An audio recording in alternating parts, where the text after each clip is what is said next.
here comes your next Meredith Grey. Ha, just kidding. Although what Meredith Grey does in the show is quite amazing, don't you think?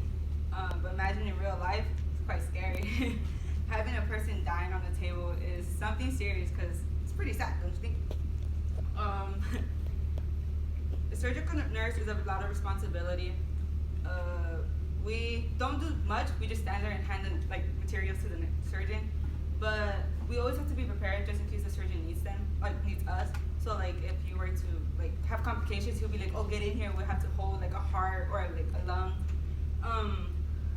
Or like if they need blood and they run out of blood, we have to go running like the Flash to go get extra blood, right? This job takes a lot of courage and patience because you can't learn everything in one day. You have to take years learning like all this material and the tools. The purpose of my speech is to inform the audience. To make a difference in the world, you gotta expect the unexpected. First, I'll talk about the tools. Then I'll discuss what a typical day of being a nurse is like. And last, finding how to save a person's life without tools. Okay, the most common tools that are used during a surgery is mostly the ones over there. So like scalpel, forceps, and scissors. We technically use the scissors to like cut extra skin, or like the scalpel, like to open them. And those are the most common. There are no original tools. Like you can't fix a car with these tools, or you can't fix something metal. It has to be person.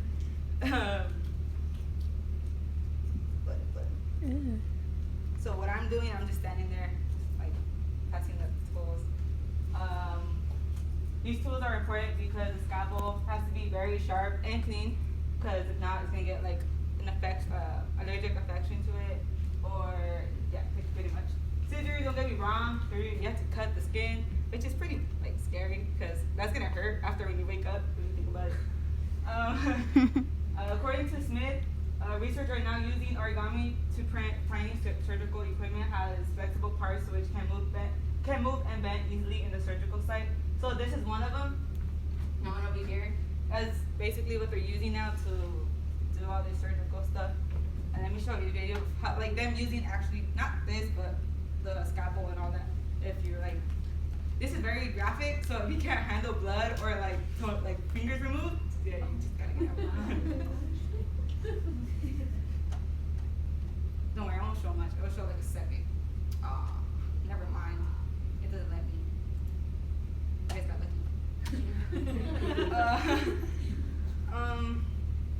So my next point, how is it like to be a surgical nurse? Well, sometimes being a surgical nurse, you won't get sleep. You won't really eat because you won't think about all that stuff. You will want to work, and focus on like what you could do better, And basically, that's what a surgical nurse is.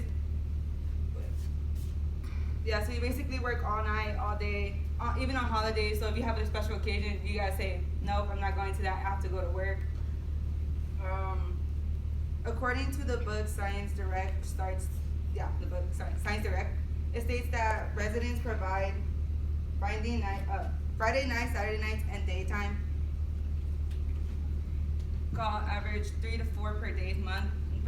Provides nightly contagious care 5 to 6 a.m. Sunday through Thursday with no weekend call responsibilities. The system creates a schedule with less than 80 duties per week on average within a 24-hour period off a week, complete weekend per month, and no more than 24 hours during your time. So meaning that you will only get like 1 day off per month, like just for a whole weekend. And then I guess they'll give you like not even 2 days. You'll probably have like a day off like once in a blue moon. Pretty much it.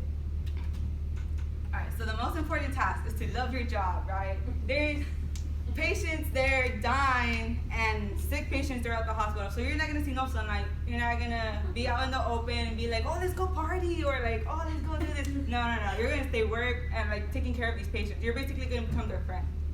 Now, you have to have a big smile, because if you don't have a smile on your face, that's gonna show the patient like you're scared as well as them, and as well as like they will be more scared if you don't have a happy like vibe. You can't be as happy as Derek from Grey's Anatomy or Meredith Grey. It's just to make the patient feel better. Sorry, hold on. So technically, you just gotta love your job, love what you do, because if you don't, it's gonna be hard to wake up like early in the bed. Like you won't be able to want to get out of bed in the morning. So yeah. Oh yeah, another important is you gotta be prepared, because sometimes people won't make it at times. And even though it's gonna be hard to smile to, like, for other patients to see you smiling, you just gotta pull through it and do what life goes on. I don't do this. Oh, I'm not doing this career for the money, but I love to help people. You know, I want to give them another shot in life. My sister always told me, get that degree to get that green. So I'll leave you with it. Oh no. So first I talked about the tools. Then I talked about a typical day of being a nurse, and then I talked about saving a person's life. I'll leave you with this, what Christina Yang once said on Grey's Anatomy. There's no point where it all becomes too much when you get too tired to fight anymore, so we give up, and that's when the real work begins.